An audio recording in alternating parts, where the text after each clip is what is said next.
and welcome to Stretford Paddock. My name's Joe. That is Adam McCullough, innit?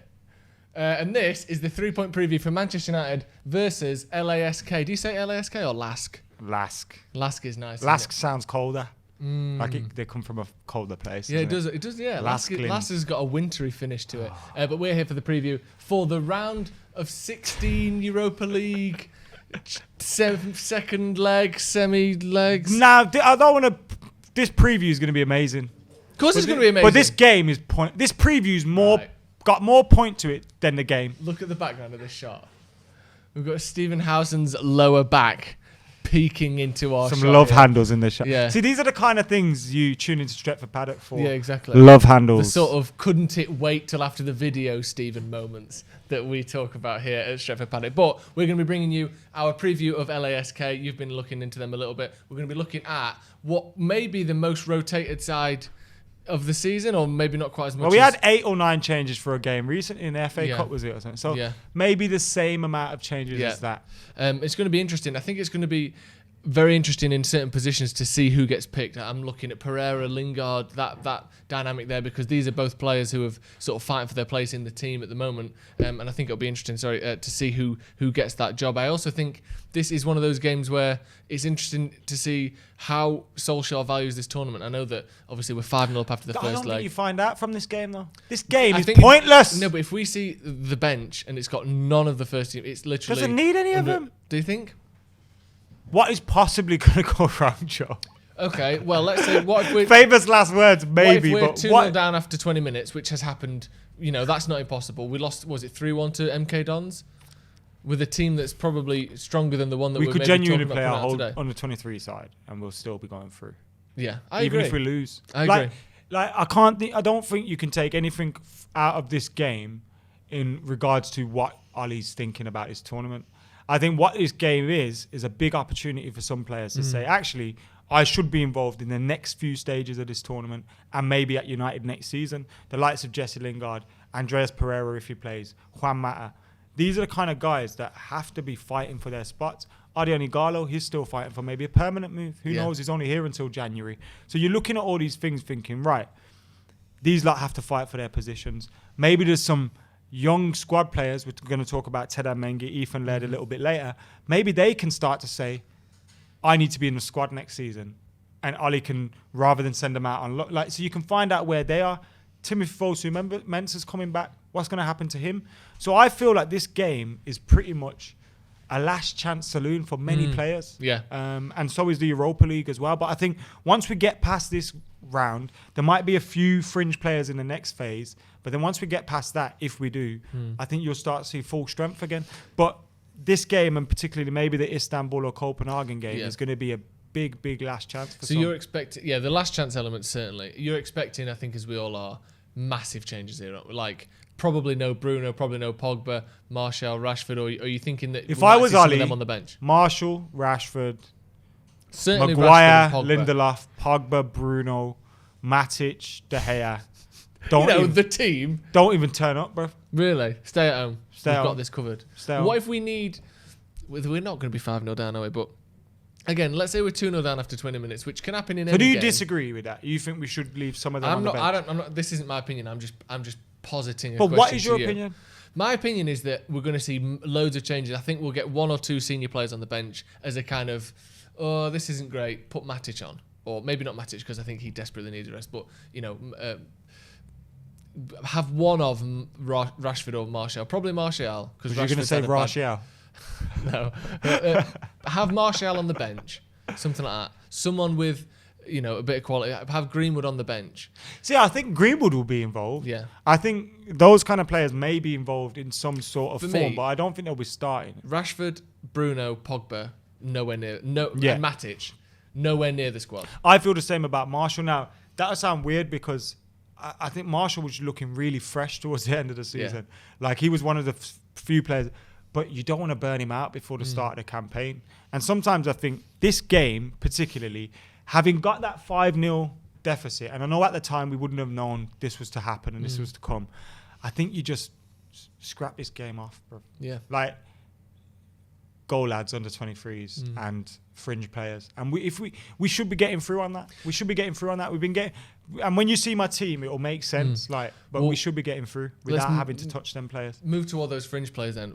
A dynamic I mentioned before, and we'll get to the full squads in a little bit, but something I want to look at before that is Lingard and Pereira, both of which have been used as, some would say scapegoats, some would say examples of the sort of poorer aspects of United's squad this season. Certainly were involved in games when United didn't play to their best abilities. Both of those have been rumoured with moves away. I don't think personally that Solskjaer will sell both. He could surprise me, but I think it seems, the media sort of angles at the moment seem to be suggesting that one of those two will leave. Do you think that the involvement of one of those, or one of those playing in these next few games in the Europa League, will decide the fate of those players, or do you think it's done already? The Lingard Pereira matter. Lingard and Pereira specifically, because Matters are different. They're both sort of mid-20s. I think he's part of that. Same position. Do you? I think Lingard, Mata, Pereira, possibly two could go. So then it comes, I think Lingard's probably the most valuable of those three. Yeah, you might get 15, 20 million 15, 20 million. I think Mata, you're getting 8, 10 million. Yeah, Pereira probably the same. So I think Lingard's probably the most valuable, but then there's probably less clubs queuing up to pay that kind of money for Jesse now because he hasn't had a great 12 months.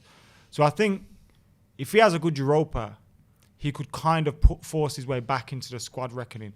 Because if you sold Mata and Pereira and you still had Jesse as kind of like, just in behind all those players, and you signed a Jack Grealish, let's say, I've got no problem with Jesse Lingard being a squad player for United. And I feel he offers more than the likes of Daniel James and Andreas Pereira and all I think those it's unfair on Daniel James to say that he offers more than him, because I think he does. Daniel James has given United more this tactically season this than season Jesse Lingard has. This season. Yeah, but you said he still offers more, but I think that's when unfair. I say that, I mean what he has in his locker. Yeah, I agree with that. In terms of tactically doing a job, I think Daniel James is excellent for teams that push forward, leave space in behind, and can get in behind. Also, but I think Jesse can do a number of roles like that.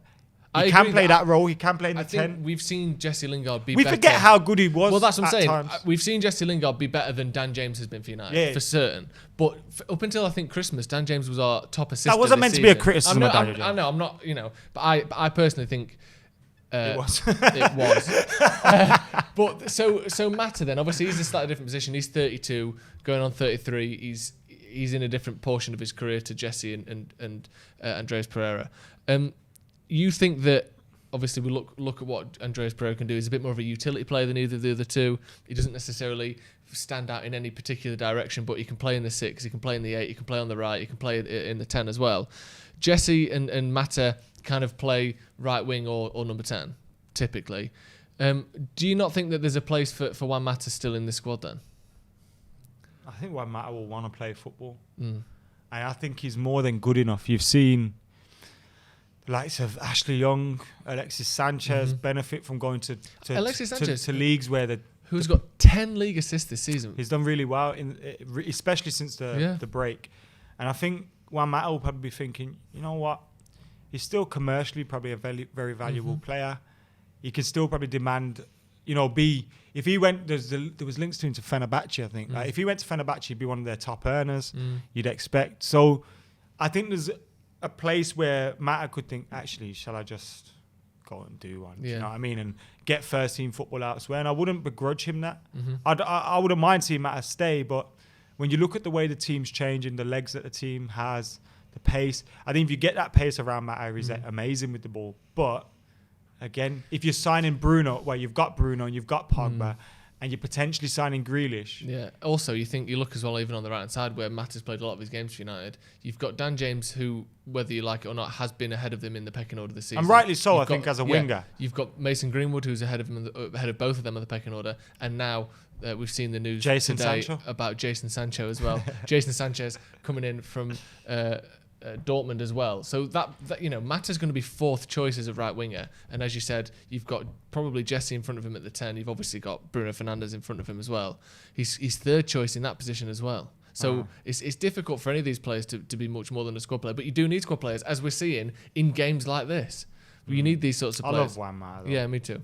Let's get into He's our... a beautiful human being. He is, and he's a great free kick taker as well. He's a beautiful man. He is. Let's get into our just predicted 11s then. Would you like to go first, Adam? Let's go. Go on then. Romero. Yeah. I've gone with my fullbacks as Ethan Laird and Delo, Tedam Mengi, and Bailly at centre half. I think Bailly needs some football. Yeah. Then I've gone with McTominay, Fred, 4-2-3-1. Jesse, Mata, Daniel James, and Odion Ighalo. Now that team there, I'd love to pick James Garner and Dylan Levitt, but I think they're going to be on the bench. You need to play McTominay and Fred, I think, because they showed how much they missed maybe regularly playing football when they came in to some games towards the back end of the season. So I'd like to see them starting, maybe coming off early for the other two, like I mentioned. But with that team then, you're still giving an opportunity to Delo, Laird, Mengi. Bailly's getting fitness and his experience. Romero's at the back and his experience. You've got McTominay, Fred, that's a spine. Mata, Ighalo. You've still got experience in there, but you're giving some not debuts. You're giving some opportunities to players as well. It's a mad shame Axel Tuanzebe isn't fit at the moment. Yeah, it's really shit, innit? I was thinking about that the other day. Because we were talking. I don't even think we'd be in for a centre half. We were talking about. Well, no, I was talking with someone about United centre back targets and thinking, well, do we need a centre back? Well, Chris Smalling might leave. Phil Jones might leave. Marcus Rojo is certainly leaving, and then all we've got is Maguire and Lindelof, who obviously first choice, and then you've got a injury-prone Eric Bailly, and maybe it's too soon to call him injury-prone, but certainly an injury-laden Axel Tuanzebe as well this season. We need centre-back is not necessarily as full an option as it seemed, and it's such a shame, like I said, for Axel, who was so good last season for Aston Villa, and then he's just been injured for almost all of the season. I had a weird thought the other day that Axel might be chucked into a deal for Jack Grealish. Maybe, but he must have lost a lot of his value in the last 12 months. But imagine how much Villa love Axel Tuanzebe. Yeah, of course, yeah. Do you know what I mean? It could be something to soften the blow. Yeah. I mean, that's not to say I want Axel Tuanzebe to go, but if it meant getting Jack Grealish, sorry, that's a bit. I love you, Ax. I'm sorry. I'll take that back. Fred and McTominay in the midfield. Do you think that's obviously it's LASK? I know, but no. Yeah, no, what I'm going to say, Actually, I was going to go the other way with it. I was going to say, do you not think that too good for LASK? Well, no, not that is it too good, but they've been pretty much first choice for most of the season. Are you thinking that Ole will bring them back in, not give them that extended rest as well? Why? Well, Fred and McTominay, I think, have played about 30 games each this season. Do you not, After the break, how many games did they play? play? Not so many. I don't think they played much minutes. No. McTominay got crunched in the last game, didn't he? So hopefully he's okay. We don't know what happened with that. I think they've had rests, they've had holidays, players are back in training. So I think it's not a case of them not getting their rest anymore. Well, I'm thinking less of the rest they've had up until now. Bro, the thing is, when they came in at the back end of the season, they looked unfit. Yeah. They looked like they were lacking that match sharpness. So if anyone, they need to build it up more. And then that front three, I think Ighalo's certain, isn't he? Yeah. You've gone with Jesse in there, as we mentioned before. You think this is a chance for him to prove himself. Again, the point, the question I want the answer, the one-word answer to is: do you think Ole has already decided out of Mata, Lingard, Pereira, who is going and who is staying, or do you think there's a chance that this campaign will decide it? He could have possibly decided they're all gone because we haven't. I think actions speak louder than words sometimes, and I think he's not picked any of them. So you think most of the time, regardless of what they do in this, Jesse's the only one that was used towards the end of the season. Yeah, let's be real. Yeah, now I know he was left out of the squad a few times, but he's the only one that I can see possibly. Like, Matt has not been used. No, Andreas not been used. There's talk about Andreas staying, but can't see. I think if an offer comes in from him, he's gone. Right, let's move on to my team then. I'm going to go with Romero. I'm going to go. Timothy Fosu-Mensah at right back. I'm going to go. I missed that one. Bailly, and same as you, I'm going to go with Ted and Mengi, who we haven't really mentioned at the centre backs, and then left back is Ethan Laird. How excited are you by the because defenders are different, aren't they? But Ted and Mengi coming through. I'm excited. I'm really excited with his potential and how good he looks. I think centre backs, you don't generally see. There's a few notable exceptions. Varane at Real Madrid is one, and you can pick a few. But generally speaking, you don't have centre backs playing for the top teams in Europe under the age of 24. So I think he's got a lot more to do. But I love how good he looks so far. Yeah, I think it'll be a while until he's the first choice player. It's hard. Like Axel Tuanzebe is the perfect example. Yeah. Of the reason not to get too carried away or excited with all young players, not just centre halves. And then left back, I think I said Ethan Laird there. And then midfield, I'm going to go with James Garner. I just think get someone in there who can pass the ball about a little bit. He's obviously good on the ball. Levitt as well, similar, but he had that time out with illness and he was a bit more in and out of the squad. I think hopefully James Garner's fit. And then McTominay alongside him. And then I've gone with Pereira instead of Lingard, Mata, James and Igalo. Explain your thinking behind the Pereira Lingard. Similar to what you said, really, because Jesse is because Jesse had the game against Leicester and he came on, obviously scored, but up until then, a hot streak and up until oh yeah, he has, yeah. Up until then though, it had been sort of 50-50 which one of them was left out of the squad. And I just think he'll give a chance to Pereira now. He's gave a chance to Jesse. We've seen Jesse in the last few days talking about the difficult time he's had in the last 12 months and he's been going through a lot off the pitch. I reckon give next game off, you come back for the Copenhagen game, something like that, and he'll be on the bench. I just think Pereira's a bit more of a utility player, isn't he? He can kind of fill in multiple jobs there. But similar teams there, very similar. I just think Fosu Mensah will get the nod over Dallin. Laird and Mengi both in our teams? Yeah. That's going to be fun, isn't it? You reckon Hannibal or anyone like that will be on the bench? We might see one, like a kind of... little surprise. Yeah, a little treat. Little Easter egg. I don't know who it'll be, though, but... I reckon it'll be Hannibal. Yeah, it could be Hannibal. I don't think he'll play, and that will be the sad thing. Well, that's what they do. Fergie used to do that, didn't he? Take a young lad on one of the European... But it's like you're not learning anything, just, though, now. It used to be back then, you'd get to know the atmosphere. Yeah, sit in the dressing room with Yap Stam and Roy Keane. And now you're just in an empty stadium. Yeah, exactly. But yeah, I think quite similar teams there. Igalo is one I want to talk about, who I think, which is remarkable considering he hasn't started the game in about 6 months, but he's on for the record of the most consecutive starts with a goal for Man United. I think it will be 6 if he scores in this, and that'll be the record. He'll get the record. Do you think? You think he'll score in this 100%. game? 100%. Can we get everyone making the graphics now? What for the record? He's going to make. Odin Igalo, most starts and goals consecutively at the start. I think the best thing to do would just put Odion Igalo, the greatest. Odin Igalo, United record-breaking goal scorer. Yep.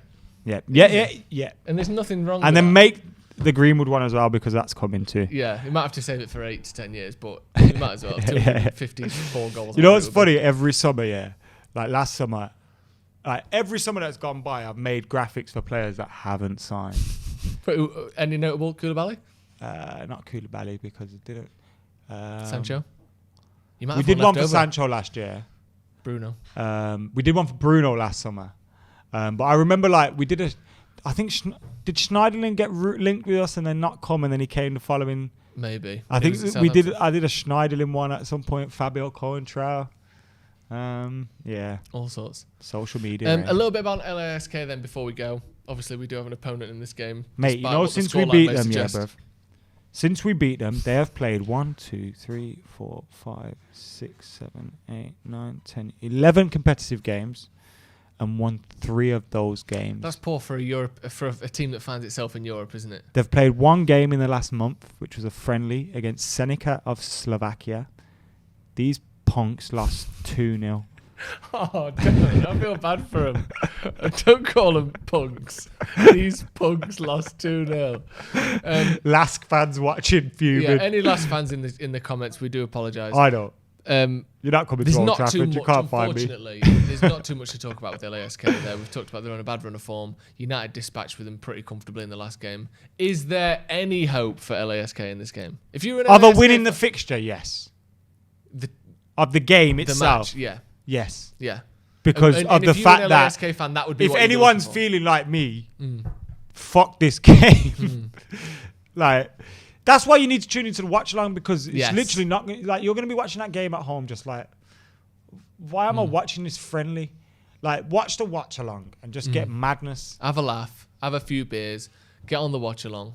It's fun, innit? And if we go out, oh my God! Imagine it'll be how historic. many people will be in the comments laughing at us if we're 5-0 down after like 87 minutes and United are proper sat back camped in their own box. The funny thing is as well, yeah, like, you know how it's obvious you should say a game is done when it's 5-0 up on aggregate? Yeah, I don't. We'd get criticised for saying it. Yeah. Well, I would. Because I've said, fuck them, it's done. Fuck them, it's done. That is the parting word. Can you remember the 5 goal scorers in the last game, John? Yes. Trivia. Who was the first one? Igalo. Second. Pereira. Nope. He scored the last one. Greenwood. He scored the 4th one. So I've got 3. Second one was Marshall. Nope. Dan James. Third one. Greenwood. We've spoken about him today. Of course we have. We spoke about every Man United player today. James Sancho. Spoke about him in depth. What? In depth? We said how much we love him. Jesse Lingard. Almost. It won't matter. Yes. God, that game. Do you know something, right? Because we were quite pissed when we did that. When we did that game. It was the pre-Paddock Devils watch-along merger yeah, thing. And we were really drunk. I saw Andres Pereira's goal from that game the other week, and I swear to God, I'd never seen it before in my life. That goal. I was like, what? From 30 yards out, he scored. I hadn't seen that. I found loads of pictures of old games I went to watching United, and like some of them, I just couldn't remember them. Right, but like you see the goal and you're like, oh yeah. Thanks for that goal. But I wouldn't have remembered I was in the crowd or anything. No. Like it's mental. It's mental. Right, that's gonna be all from us. United will be back on Wednesday as well. People talking about. What's your score prediction? Oh shit. 3-1 United. What's yours? You think LASK are gonna score? Just because I'm expecting such a changed squad, and we saw against who was it in the group stage where we did lose when we played that team? Who was it against? Astana. Alsana. Do you know what I mean? We played a similar team to this. We lost. Astana. Oh, I was going to say, isn't that Asana that thing we use? Yeah, it's like a chat thing, isn't it? I hate Asana. What's your score prediction?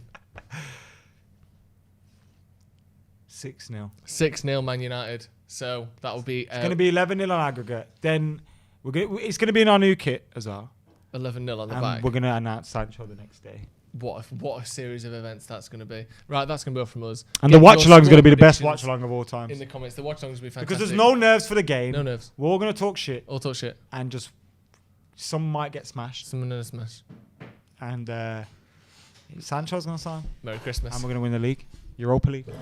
See you later.